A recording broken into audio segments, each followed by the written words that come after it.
Startup Podcast PH is co-produced by Y Spaces, Aperon, Tuala, Simf, Sekuna, Maroon Studios, Aimhigh, and Compare Loans. Check out our partners in the description. Welcome sa Startup Podcast PH, inspiring more Filipino entrepreneurs and innovators. Live tayo ngayon dito sa Minsu iVibes, Innovative Business Incubation for Biosystem Solutions, TBI here in Mindoro State University, in Victoria Oriental, Mindoro, and live din tayo sa Facebook. Hello. And we have Iga Farm. We have the co-founder, Dayan De Castro. This episode is in partnership with Flip.ph Connected Communities. Hello, Dayan. Kamusta? Hello po. Kamusta? Mabuti po. Ha? Mabuti po. Ayun. So, magandang umaga, And fourth feature na tayo ito today with Minsu iVibes Incubated Startups. And now we'll have an integrated G is gold ito, no? Gold po. A is Agri. Integrated Gold Agri Farm. Sige, I'll let you do the introduction, Dayan. Ano nga ba ang Iga Farm? So, Iga Farm po is an integrated gold agri farm. It's a closed loop system ng farm kung saan po ang main production po namin doon ay itlog. So, para po yung manure ng mga manok namin ay dinediretso namin po siya into biochar at vermicompost. So, para wala pong waste ng manure. Kasi usually po ang problema sa farms, lalo na po pag malapit sa mga bahay is yung amoy, yung dumi. So, usually po tinatapon siya, dinidiscard. Pero ngayon po, through dun sa mga innovations po na ginagawa, nakaka-create po mula dun sa mga waste na yon para mas magamit pa sa ibang bagay. So, yun po yung biochar and vermicompost. Okay, sige. I want to know more about that, Pero, sige, yung problem muna that you shared, well, yun nga, first of all, sa mga farm, isipin na mga nakikinig na to, ano bang pwedeng innovate sa farm? And I think itong problem na rinaise nyo, you can actually innovate something there kasi the problem that you're solving actually is yung smell nga dahil dun sa manure. Sige, can you share more about that? May examples ba niyan na dito sa Victoria or sa Mindoro? Parang ano actually yung effect na nakikita ninyo or ng mga tao dito? Dun po sa dumi ng apo. Ano po, kadalasan po kasi lalo na po kapag malapit sa mga bahayan. Kasi usually naman po, lalo na po ngayon sa pagbilis ng pagdami ng population, marami ng mga nagtatayo ng bahay, So halos nagiging magkakatabi. Tapos yung mga dati, meron na pong mga existing or kaya may gusto, ay ang problema po nila usually ng mga katabing bahay ay yung amoy na at saka yung mga pest and yung parang langaw, mga ganon. So through this mababawasan yung amoy kasi meron po siyang aside po kasi doon sa ilalim kasi nung aming manukan, meron po siyang nakalagay na carbonized rice hulls. So yun po yung nagbabawas ng amoy para hindi siya sobrang baho. Which is si carbonized rice hull po. Kapag nilagay po siya sa vermicompost, sa isang composting facility, at saka sa biochar production po, is maganda po siyang gamitin sa pagtatanim. Kasi re-retention niya po yung nutrient ng soil, tapos napapataas yung water capacity niya, kaya para po mas maganda yung growth ng halaman. Yun po. Wait lang. You mean ba, kaya din kasi nagiging malala yung problema ng manure is, ito mga farms na ito yung mga farms na nasa bahay, tama ba? Yung usually po, yung mga ganon. Mga hindi ito yung mga malalaking bukid, di ba? Pero usually mga household farms or yes, mga, po.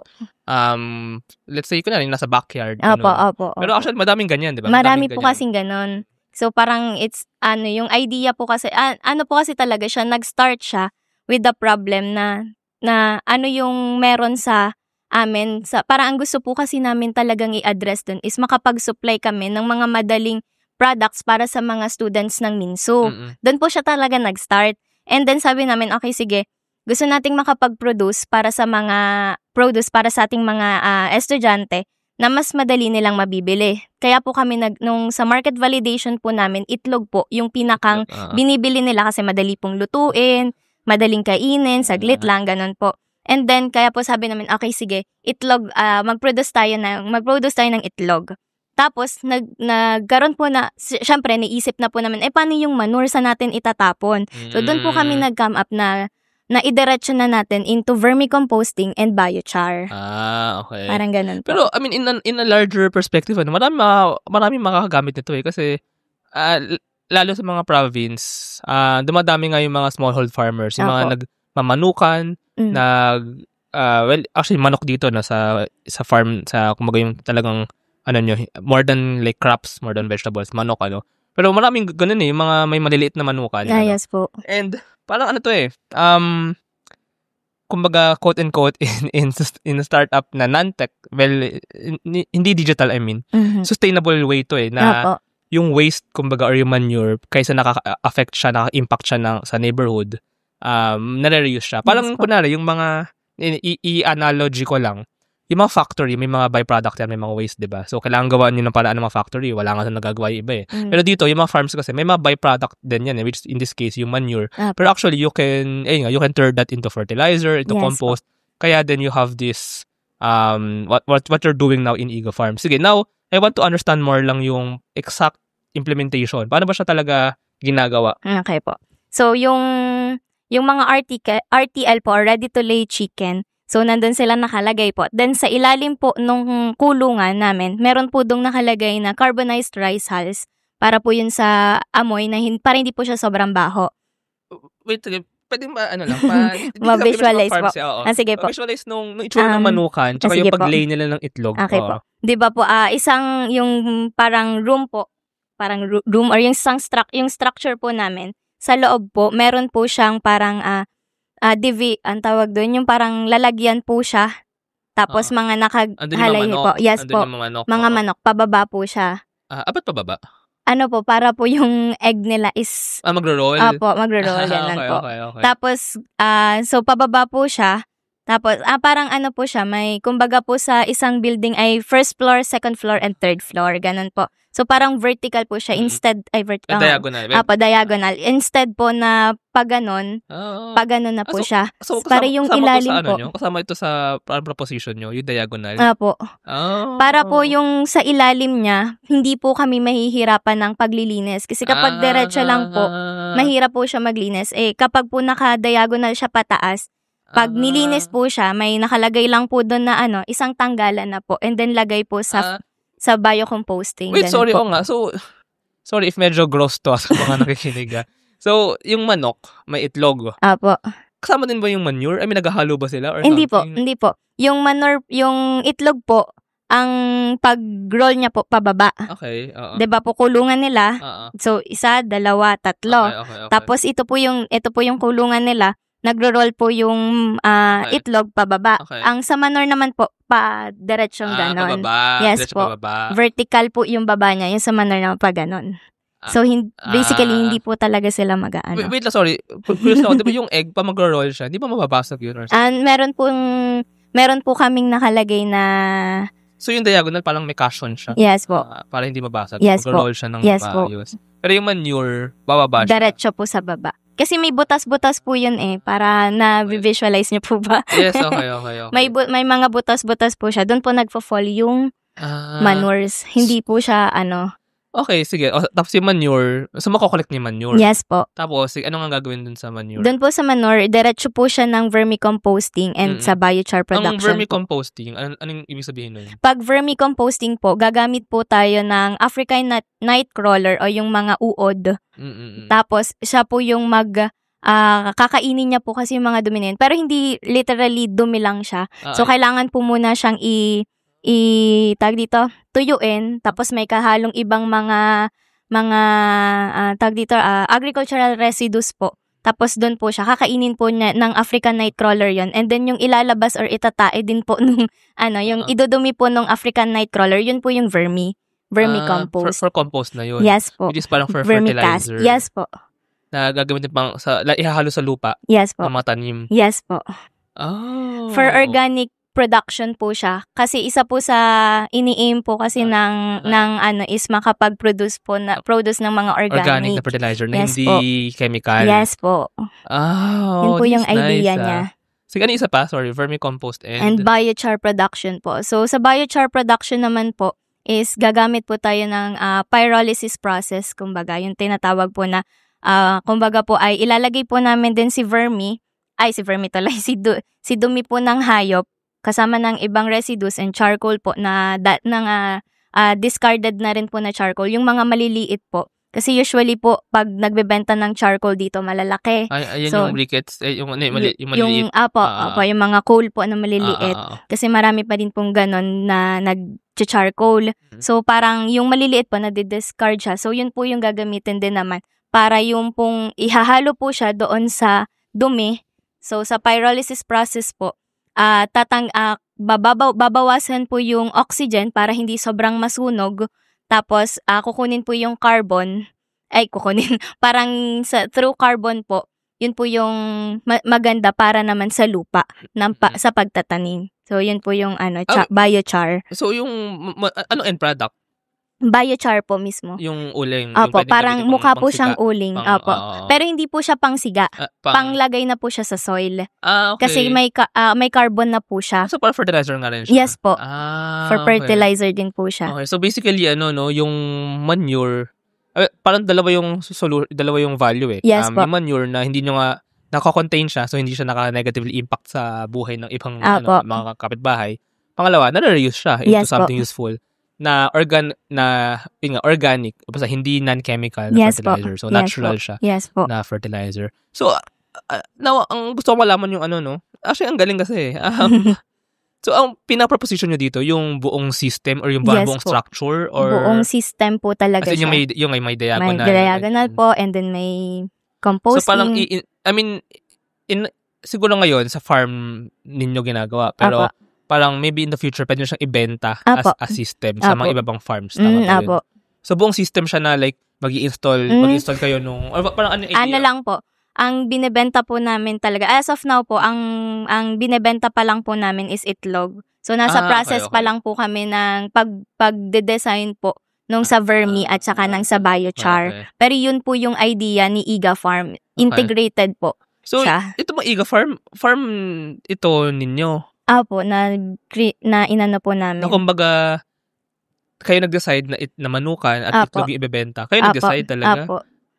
Through market validation po. Nag-isip po kasi kami ng ng mga students. Teka, saan galing yung farm na to? Saan kayo nakuha ng lupa? Dito po sa may Alcate lang din po malapit. Bumili kayo ng lupa? Hindi po, nagre-rent po kami ng lupa. Wow. Ba't yun naisipang magmanukan?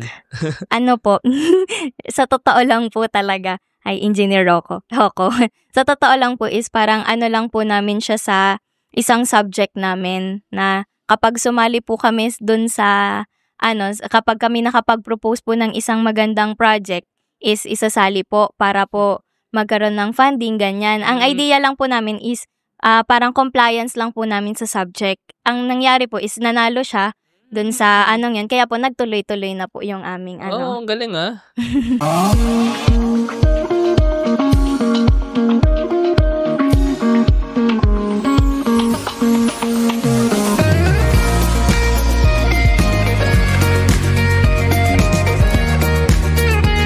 Trust the digital future with Twala.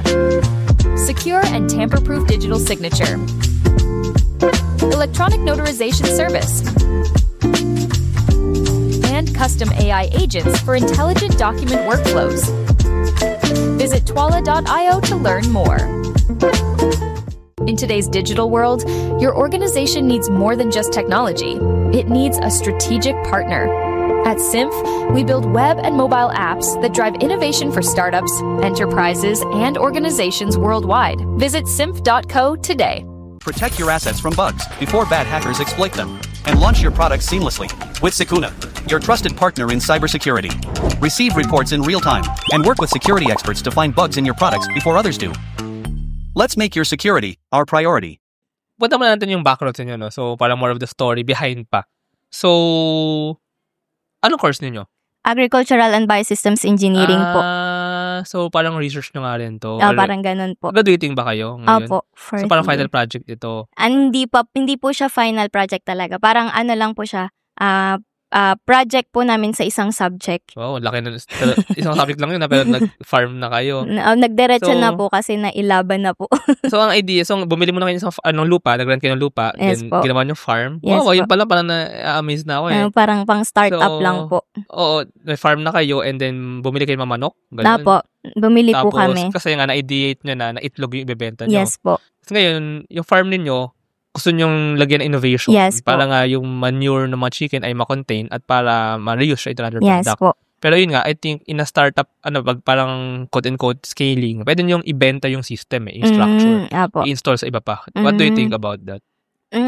Pwede rin naman po if they really want to adapt it po. Pero if kung ano po, ang mas ano po namin is nakuha namin dun sa amin pong tawag dito, yung nagtuturo po sa amin. Meron po kasi kaming parang nagtitrain po din po sa amin para doon, which is si Mr. Gabotero po. Ang kanya po naman is parang i-share niya po yung knowledge. If they want to adopt it, willing po siyang ituro kung train. ano po yan. Yes po. Pwede rin. Parang Apo. not exactly naman install yung system na Apo. parang you can actually train. Yes You can po. actually share the system. Yan so, parang po. pwedeng mentorship and training Yes for po. other farms. Kasi, Yes po. baka yung ibang farms, interesado rin nga na ma-contain yung manure, Yes. tsaka ma-reuse siya into organic Yes po. fertilizer na actually pwede rin nilang ibenta. Yes diba? po. So, parang kikita sila. Yes po. Yes po. okay. Wow, ang galing. I mean, kasi, sorry, i-share ko lang yung larger perspective nito for startups. Marami kasing mga tech startups Pero yung mga ganitong farm, agri-innovation, wow, napapawawa ko kasi, well, coming from Manila, well, wala ko masyado alam sa mga farms. Pero, innovation to mga to, and ito yung agri-tech na hindi man digital, hindi man AI. This is very useful This is tech, this is innovative, So, actually for me, sana mas dumami pa yung mga ganito, tsaka sana mas ma-recognize ng mga investors even na ito yung mga agri-innovation din na pwedeng mangyari, pwedeng lumitaw, lalo na sa, non-metro cities, So, ako personally, wow, Pero sige, I also want to ask muna dun sa subject nyo yun, na pabili kayo ng farm, naparent kayo ng farm. So, yung mga ibang tao dun, mga ibang estudyante, same din na nag-rent din ng farm or hindi naman ganun lahat? Kayo Hindi lang? naman po lahat. Kami po kasi is parang pinag-suggest lang po kami ng ano ba yung gusto nyong gawin, techno-entrepreneurship po, yung subject na yon. So, anong gusto po, ang dami po naming rejection. So, ang sabi po ni engineer nun ay, sige, ganito na lang, isip kayo ng pwede nyong i-propose sa sa YFC and then ilaban natin. So, Young Farmers Challenge po. Doon po siya na sige, ilaban si isip kami ng i-product po na ibebenta sa mga estudyante na may innovation po, kumbaga. Pero yun po. itlog na to, yung itlog na binebenta niyo, may something special ba siya sa itlog? Or... As of now po kasi mahirap po kasi mag-produce ng, gusto po sana namin talaga, the idea, kaya po siya gold agri, is para po makapag organic po sana. Kaya lang po, pag organic po kasi, kailangan yung pinagmulan po ng RTL namin is organic din. Mahirap po maghanap ng RTL na organic. Kaya hindi po kami makapag-organic pa. Ready to lay chicken po. Ready to lay chicken. Apo. Kasi kung saan nyo binibili yung mga chicken na ito. Opo. Tapos yung pagkain po nila, kailangan po organic din. Oo, Apo. yes. Para talaga, yung mga legit na organic. Yes po. Okay, pero I mean, ang surprising din dito, anong subject to, sorry? Techno-entrepreneurship po. Kaya may entrepreneurship na Yes talaga. po. Pero sige, question ko nga rin, nag-take kayo ng course na ito na sorry, ano yung course ninyo ulit? Agricultural and Biosystems Agriculture and Engineering Biosystems Engineering. Apo. Hindi naman ito necessarily may entrepreneurship So, even before ba, you have that entrepreneur thinking or dahil lang sa subject? Before po kasi is may nauna na po akong parang naging co-founder din po ako ng isang farm. So, that way back 2021, 2022 po. Pero, ang amin po kasing commodity noon that time ay baboy. Kaso nagkaroon po ng ASF. Kaya po nawala po yung una kong business. And then, nag-change po ako into goat farming. Kaya lang po, medyo nahirapan din po sa goat farming ako gawa ng hindi po kasi establish yung lalagyan nila medyo nananakaw ganun. Yung kambing niya. So yan po kasi po yan, normal po yan dito sa amin. So farm niyo? Dito lang sa Victoria? Opo, May dito lang po. dyan, dito po sa malapit malapit lang po dito. yung Oo, farm. isa bang gustong tanungin, I mean, mura ba ang manok, ang kambing? Or kasi kailangan nila ng investment ng capital Opo, So, opo. di ba kayo parang nare-riskihan doon? Yung una ko pong dalawang naging business is outside po siya sa ICA. So, parang 2021, Sa'yo 2022. lang, as in ikaw lang? Ano po, may kasama po ako doon. Pero Hindi ko lang po I pwede mean, ko sabihin ni Charis. sige, Joke lang po. I mean, go lang siya. Kaya po, shout out Gio. Pero I mean, as a student, wow, I mean, nag-business ka na ng ganyan. Idea po kasi yun nung founder talaga namin. Tas parang isinama niya lang po ako, gusto mo ba mag-business? Ay, interesado po talaga ako dun sa ano. Sabi ko, sige, join tayo, ganyan. Yan, nagsali po kami. Nagsali din po kami. And then, yan nga po. For the I mean, Yes po. for the experience, saka sa kita, di ba? Opo. Pero sige, gano'n ba, I mean, pa-share lang ng numbers ko if okay lang. Gano'n ba ka mahal, kamuna mag-start ng, let's say, yun nga, yung, let's say, sige, manok, o yung sa pig. Sa pig po, mas malaki ang investment po Magkano ba? talaga doon. Ano pa lang po, lagayan pa lang po nila and then yung pig na bibilhin talagang malaki po. Kasi ang amin po nun is 20 heads at inabot po kami 20 ng... pigs? Yes po. Oh, magkano? Inabot po kami siguro sa rough estimate po, nasa 200K po. Oh, Na ano. So, mga 10K per pig. Yeah. I mean, hindi, kasama yung ano pala. No, Yung 200 to 300 po, ganun po nag-range yung gastos. Kasama po yung, hindi ko sure kung kasama pa dun yung ano kasama ba namin yung pagkain. Hindi, yun nga, yung first yung lugar, tapos Apo. yung parang setup, yung mga baboy, Baboy tapos yung po. pagkain. Yan po. And then yung tao po. May tao pa? May tao po. Wow, okay. Sige, yung manukan. Yung sa manukan po, medyo mas maliit naman po yung ano dito. Kasi ngayon po is RTL 70 heads po. For 70 heads, nasa 50K po. Hindi pa po 100 kasama chickens yung... Hindi po, 70 heads. 70 chicken. 70 heads po na chicken. Nasa 50K po. Hindi po kasama ang labor. Doon lang po sa structure and doon sa mismong 60K. RTL. Pero okay na. I mean, Apo. dito na nga lang ako mag-farm. Dito na lang ako sa... Nasa ganun po na yung nagastos namin. Hindi pa doon po kasama yung labor at saka yung yung pagkain ng mga manok. Yung other operating interesting. expenses. Pero yun nga, wawa. I mean, student, fourth year, no? Fourth year po. I mean, 50K, 200K, no joke. I mean, ano yun, parang malaking bagay yun, na ano. Apo. Ano lang po talaga, thanks po na may nasalihan kami na program. Meron po kasi mga program naman may grant naman po kasi ang government. Kailangan lang talaga ng mga estudyante or kabataan na interested.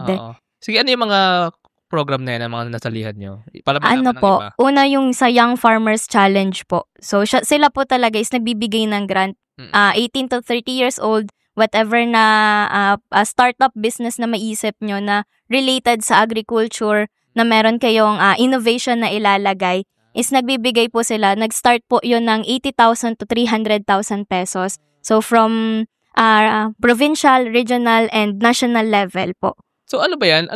Sorry, I want to ask lang about sa Young Farmers Challenge. Kunyari, kayo nanalo. Di ba may parang competition pa? Yes po, Pag kayo yes nanalo, bibigyan kayo ng grant. Yes Yung po. grant pa na yun, required nyo nga ilagay dun sa negosyo nyo? Opo. Or, paano kung hindi nyo, kung ipang happy-happy po. Oo, hindi pwede. Hindi po pwede. Nagte-trace po sila. So, kailangan po talaga makita nila na ginawa nyo yung Tsaka, mahiya na lang. Siyempre. I mean, curious lang ako dun Joke sa lang tema. po. Dapat naman talaga. Apo. Tsaka, parang just like a capital na pang start nyo nga ng business. Opo. And pag umandar yung business, di super good. Yes Tsaka, po. ang nakuha naman din dyan nung Young Farmers Challenge, which is actually, DA ba yan? Sorry. DA po. Oo. DA. Yung documentation of innovation yun. Yes That's actually a new innovation that can be replicated pa sa ibang mga farms. Mm. And gusto ko natin i-highlight sa episode na to, no? Kasi actually, napapawawa ko Kasi, ayun nga, ang sobrang ibang-iba ang agri-tech or agri-innovation sa Manila tsaka sa outside Manila. Wala naman kasi mga farms sa Manila, di ba? So, mga agri-tech doon, yung puno mga app na farm to table, ganyan. Pero pag nasa ibang outside Manila ako, yung mga agri-innovation dito, napapawawa ko kasi mga mechanical. Tsaka, for me, mas useful kasi farm talaga mismo yung gumagawa, farm talaga yung nakikinabang, tapos siya, talagang nakakonect dun sa real problem ng farmers. Tulad ganito, yung sa may manure, di ba? Tsaka yung sa organic. So, ayun lang, gusto ko lang i-highlight na ito ang agri-tech actually na baka nga mas mas akma sa state ngayon ng Pilipinas na ang dami nating farms ang dami nating lupa, ang daming farms. Although problema yung climate, yung mabagyo ba dito sa ano? Although hindi naman kayo crops so baka hindi naman kayo masyadong naapektuhan ng ano. Pero sige, on your perspective, parang mabagyo ba dito or yung like climate and then may effect ba yun sa manukan, sa baboyan? Dito po sa Alcate, mas madalas po umulan since malapit kami mas malapit po ito sa bundok. Pero in some other parts po kasi ng Mindoro, as a whole, sa kabilang side po, mas mainit naman po sa kabila. Kasi, so magkaiba po yung climate namin. Tsaka kasi itong side ng Oriental Mindoro, nasa east facing to So ito yung nadadaan. Kung may typhoon papunta pa west I think yung nasa west is naharangan na ng bundok tsaka ano. So, anyway, sige, last question na lang thank you. Actually, natutuwa sa magandang usapan I really like talking to mga agri-innovators na farmer talaga, yung may farm talaga. Sige, andito tayo ngayon sa Minsu iVibes TBI, no? Paano nga ba kayo napunta dito? Tsaka moving forward, ano yung parang plano ninyo? So since nga po kami ay under kay Engineer Hoko po. So yun po, kaya po kami napunta dito sa talagang nandun din po kasi yung heart ni Engineer para matulungan po yung mga estudyante na magkaroon ng sariling startup, ganun po. And then way forward po, yung mga gusto namin is, actually isa po sa ini-aim namin is, isa po sa mahirap kasing gawin ngayon kapag, syempre po estudyante kami, yung po ng manuka namin na siya po ay kailangan po na labor-intensive po talaga kasi yung paglilipat pa lang po, yung pagpapakain, pagpapainom sa manok, yung temperature nga po dito sa Alcate na magkakaiba, na minsan uulan, minsan mainit. So nakaka-apekto po siya sa health ng aming manok. Kaya po isa po sa aim namin is mas maging automated system po yung pagpapakain namin at saka yung pagpapainom ng manok. And then, syempre po, isa rin po sa goal talaga, pinakang goal po namin is ma-supplyan po yung mga estudyante ng itlog, hindi lang pati po yung farmers natin na ma-change yung from paggamit ng pesticides ng mga into organic na. Para po ang Oriental Mindoro ay mas makilala bilang organic. Organic Mindoro. Organic Mindoro. Ganon po. But sige, I mean, regarding like sa yung business, parang business possibilities, in the future, do you plan nga to baka let's say more farms na using the same system na farms na rin or yun nga yung parang ituturo siya sa ibang farms for a mentoring fee so nakita niyo rin ba yun? Tsaka baka hindi lang Mindoro. Baka outside Mindoro. Do you also see that possibility? Yes po, of course, yun po. Siyempre gusto rin po namin na mas mapalawak pa kasi kapag po mas inilabas namin siya, mas makakagain din po kami ng knowledge. Hindi lang po kami nakapag-share, nakapag-gain din po kami doon. So from there, lalo na po sa mga farmers na nandoon na mismo sa sa field. Kasi unlike naman po kami na meron nga po kaming idea, pero yung feasibility nun is mamaya iba yung sa kanila, iba po sa amin. Kumbaga nakikita namin, parang kumbaga kung tatawagin na po, idealistic ang mga youth Kumbaga po. So sila po, mas nasa practical sila. Mas makakapag-suggest na, ay mas maganda ganito, mas maganda ganyan. So parang, it's a two-way po tsaka na exchange nga of yes, ideas. Po. Tsaka youth and maybe older generation, tsaka place to place. Iba-iba din kasi talaga yung applicability. May isa pang gusto i-raise na idea kasi itong usapan natin, wow, napapawawa ko kasi may na-bring up na sa akin nung nasa ata ako. Asan nga ba ako dun? Panay Island ata or sa Butuan, Agusan, Caraga. Na parang dapat magkaroon ng sa Zamboanga pala ata. Zamboanga nga. Sana magkaroon ng Young Farmers Podcast. I mean, ang dami mong knowledge I mean, nasa-surprise ako Tsaka ito young age So, sana may gumawa ng ganun. Ako makikinig ako nun na parang Young Farmers Podcast. So, nag-i-interview ng mga farmer. Exchange ng ideas, exchange ng innovations. Kasi, while nag-i-interview din ako ng mga ibang integrated farms Nakapag-interview na ako sa Zamboanga nga, sa Capiz, sa Caraga. Yung iba-iba ng mga techniques yung sa inyo mas may structural, diba? Tsaka yung sa organic, sa sustainability. Yung iba yung mga tipong farm crop rotation, pag-select ng kumbaga pag-optimize ng yield na hindi tech. I mean hindi digital. Practices talaga. Tsaka yung kumbaga mga best practices, even yung mga pesticide application, ganyan. So, ang daming pwedeng ma-share So, parang maganda mas maging digital pa yung exchange nga ng ideas ng mga farmers. Or more baka may conference ng mga farmers na talaga nag-advance. Saka yun nga, ang ganda rin na mangyari na sabi nga nila, farmers are a very aging generation, Yes. population. So, it's time din na yung mga young farmers like you, yung magpatuloy nito kasi otherwise, mawalan tayo ng pagkain sa Pilipinas at mag-i-import tayo ng mga pagkain na wag naman sana mangyari kasi malulugi tayo sa presyo. Yes So, po. ayun. Parang ganda talaga makita nun. Young Farmers Podcast or Podcast. exchange ng ano.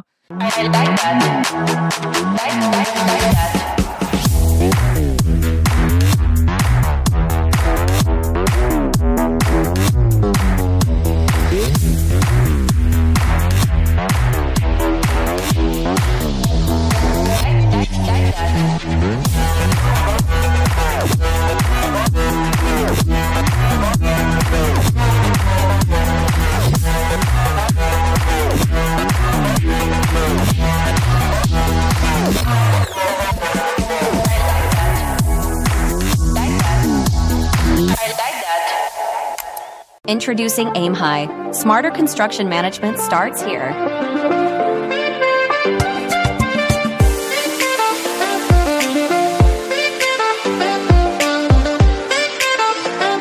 Monitor costs and progress with real-time insights. Plan ahead and adapt with streamlined scheduling tools. Make data-driven decisions to avoid costly delays. Increase efficiency and profit with Aim High. Running a business? Make it smarter with Red Circle Global. Streamline operations, boost productivity, and manage everything in one powerful ERP system. Book your free business demo today at redcircleglobal.com. Guided by one of our top experts. Anyway, ayun, sige, thank you ulit, Dayan, for this conversation. By the way, baka may nakikinig na gusto mag-start ng Young Farmers Podcast with Dayan, or about Iga Farm, baka may interested dun sa Iga Farm mismo, sa itlogs ninyo, or sa idea, baka may gusto nang mag-replicate. So, how can they contact you? Maybe you can share your social media or Facebook page. Or, Sige po. For those who wanted, dahil para po sa mga nais po magtanong, kung meron po kayong nais magtayo din, so willing po kami to help, lalo na po sa mga interesado din na magkaroon ng sariling startup na sumali sa Young Farmers Challenge. So, welcome po kayo sa amin, Chares. Kami po ay, pwede nyo po akong hanapin sa Facebook ko, Dayan De Castro. Meron din po, pwede rin po si Alaysa Cumia, yung amin pong founder, at kay Justin Ian Semeniano, yung isa po naming co-founder. So, yun po, pwede nyo po kaming i-contact, magtanong po sa amin. Willing naman po kami to share the knowledge na nag-gain namin. Willing din po kami na i-share po yung mga nakuha naming opportunities din sa inyo. So, yun po. Ayun, wow. Podcast talaga si Dayan. Anyway, so, Need niyo po ba, Chares? Hindi, I mean, actually, nung nag-usap tayo, nabuhay sa idea ng Young Farmers Podcast. Ako, walang alam sa farming eh. So, it should come from a young farmer like you na Hintayin niyo po. Hintayin niyo po. Maganda kasi kung hindi online eh. Maganda yung parang pupunta ka talaga. Well, mahirap syempre yung logistics niya, ganyan. Pero, di ba, pupunta sa farm ng isang farmer, tapos exchange ng ideas or alamin yung mga best practices niya. Ang ganda nun eh. Gusto ko yun. Tsaka dapat bata yung gagawa. Dapat Gen Z yung gagawa. Or Gen Z, diba? Or para Gen Z ba ako? yung Gen Z generation ko. ngayon na younger, mas mas mahikayat, mas ma-inspire. Kasi ngayon yung edad po talaga ng mga farmers, 54 average po. So, dapat Gen Z farmers na ngayon. Anyway, sorry na, pansin ko lang, isa mong co-founder, Cumia, ano ba yun? Related ba yun kay, I'm not sure po. Hindi po ako sigurado kung... Anyway, sige. Sorry.